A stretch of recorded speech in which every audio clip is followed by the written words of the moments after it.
Hey guys, thank you for joining me again for another video on the youtube.com.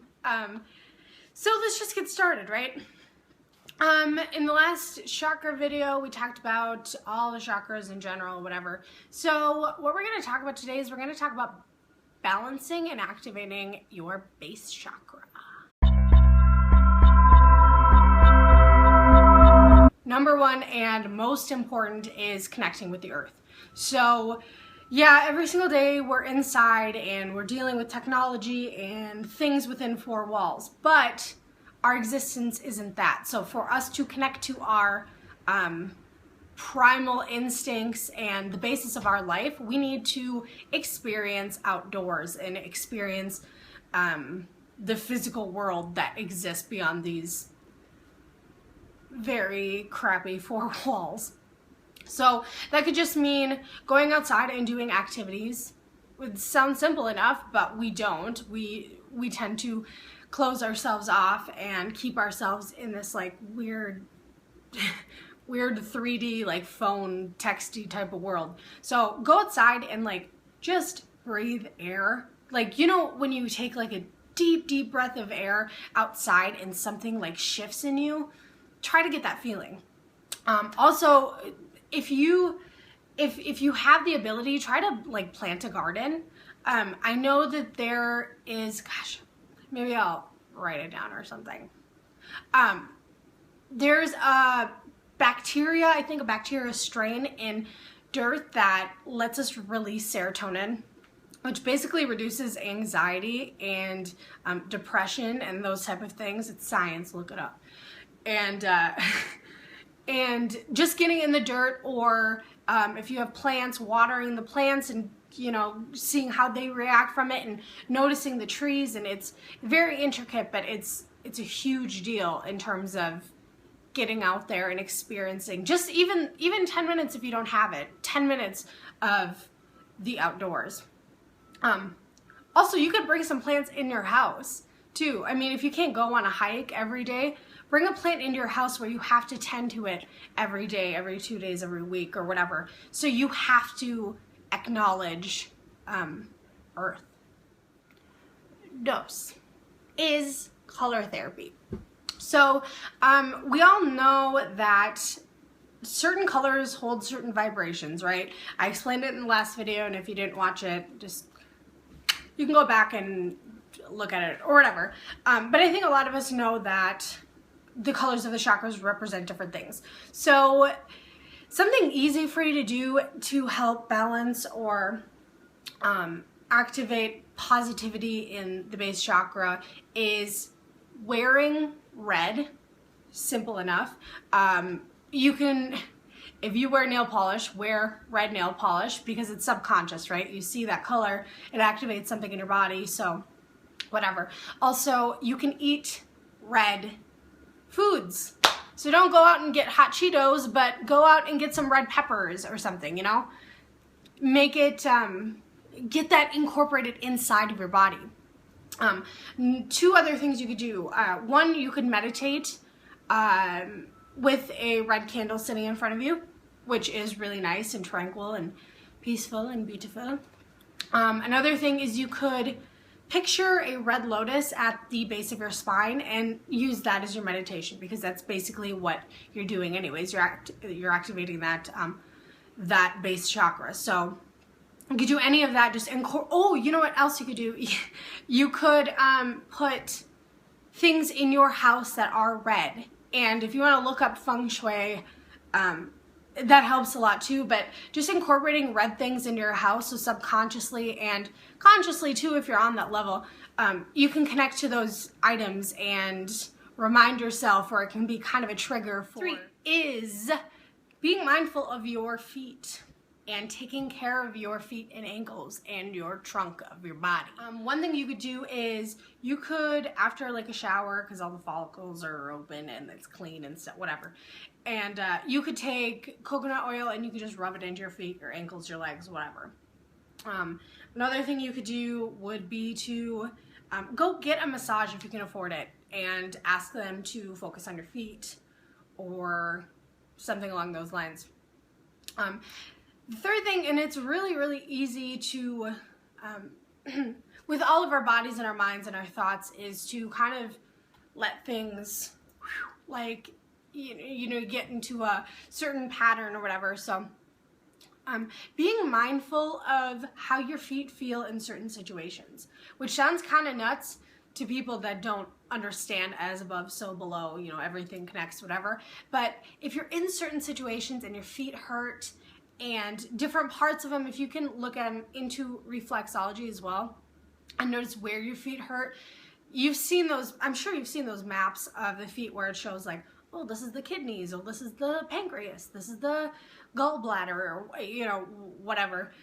And so notice where your feet hurt and when and what situations, and then notice where you're feeling insecure. So number 4 is through sounds. So I know a lot of you guys know about Om, right? Om, the sound, the symbol, all of that.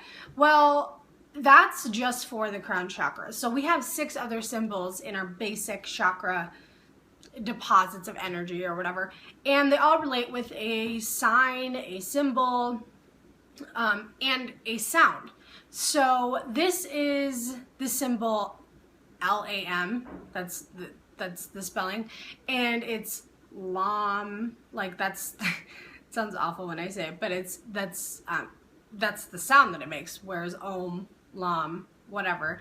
And you can say it in mantra over and over, like a chant. You can do it where it's like Om, where it's like Lam, you know what I'm saying? So you can do that in your meditations. Also, there's something that's really easy, is that you can always check YouTube for that type of thing, where they'll use it, I think it's in the key of C or something like that, where just YouTube base chakra meditation and do it while you're sleeping, or just listen to it while you're sitting around doing nothing at home. It helps. Okay, so number 5 is through essential oils. Just like visual imagery and colors and sounds, smells activate a certain part of our psyche and certain vibrations in our body. So yeah, you can do something that some people could do would be put like a couple drops of an essential oil into a pot. I don't know if the only brand is like a Scentsy pot or what, I don't know, whatever. And just heat it and let it marinate in your house. But something easy you can do is go to, I go to Natural Grocers for mine, but I'm sure at Whole Foods or Trader Joe's they would have some kind of essential oils, and you can just go get one smell. You could do like patchouli or sandalwood or cedarwood or myrrh or frankincense or something like that, and you can drop just a couple of drops in your hands and rub them on the trunk of your body, so your feet, your ankles, your legs, your hips, and that area, and let that kind of absorb into your body. And something really simple that you could do if you don't want to get a Scentsy pot. 6 is through affirmations. So we've all heard what you think you become. We've all heard of The Secret, where they talk about like imagining something and then it becomes a reality or whatever. And it's all the same exact thing. So it's all thinking of something, creating that vibration, getting it into your subconscious, and then creating that reality in real life, in real time, in the second. So some things that I like to do is I like to put an affirmation always on the background of my phone. So when I'm opening up my phone, I don't necessarily read it every single time, but it's getting into my brain, it's getting into my subconscious, and that thought has become a reality. And it just keeps affirming itself every single time I open my phone, which is like 714 times a day, unfortunately. Another thing I like to do is I like to put affirmations underneath my bed. So when I'm sleeping, that energy, I always put a stone to amplify it as well, but that energy comes in while I'm dreaming. Another thing you could do is you could do the whole post-it thing, like I'm a wonderful person, or I'm a this or that, or write little notes and put them in your car or something like that. You could also meditate on the affirmations. So thinking of the affirmation or sitting and really focusing on it. So I'm going to give you 3. So one is, and try to use this. I mean, honestly, like, I'm challenging you, like, try to use one of these if you feel connected to it, and let me know how it goes. One is, I am safe, grounded, and connected, right? Number 2 is, my body is a temple and it is always improving. Number 3 is, I hold the key to financial success and abundance. Number 7 is through crystals and crystal healing. So we all know that you can wear crystals, right? And things. So you can also set them in your house in certain places. And we're talking about base chakra to help you in protection or security or whatever. Look up feng shui, I swear, because placing different items in different places will bring you financial security and stability. So check that out. But I always like to, like I said in the last point, I like to write out my prayers because it's very tangible, and I like to place a stone on top of it. So most of the time I like to place a higher frequency stone, or like a, I don't know, something like that, where it's like a higher higher frequency stone, I guess. But what you can do is you can place like a smoky quartz or a hematite or tiger's eye or tourmaline. Snowflake obsidian is my favorite, snowflake obsidian, on top of a prayer that you've written out, and it will not only protect that prayer and your aura, as long as you set that intention for it, it will protect that aura of your prayer and what you put out into the universe. It will also bring physical, tangible, primal, earthly things connected with that prayer. So you may, if you're asking for financial stability, if you're asking for, a job, or, something along those lines, getting a stone and placing it on top of a prayer and setting that intention is going to help like tenfold. 8 is writing a list of everything you're grateful for and adding on to it. So I'll kind of explain. When we feel like we don't have what we need, we tend to overlook the things that we have, right? 2 + 2 = 4. I don't know.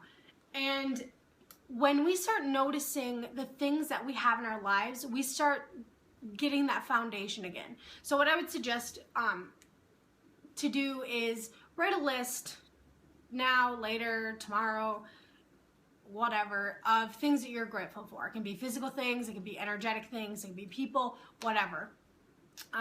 And every single night, just try to write one more thing that you're grateful for. You can reflect whenever you want. Maybe put it under your bed. I love putting it under my bed so I can subconsciously kind of feel that energy. But really, honestly, try to consciously write something that you're grateful for every day, because that's going to help your base area and your primal needs to be met as well. So that's like a baby hodgepodge of random stuff that may help you with balancing your base chakra or activating it or whatever. Take into consideration that every single thing that I said, or everything that's out there for activating and balancing your base chakra, is going to be completely individual to you. So if one thing works for Tim, one thing is not going to work for John, and that's just the way it is. So you have to experiment, and you have to do variations too. I mean, if any variations work, please comment below and let me know, because I really want to know. Please like and subscribe this video. That would be awesome. I'm going to be putting out new videos every Thursday, 2 videos, one in a vlog form and one in an informative, like this type of video. So thank you guys so much. Have a good day.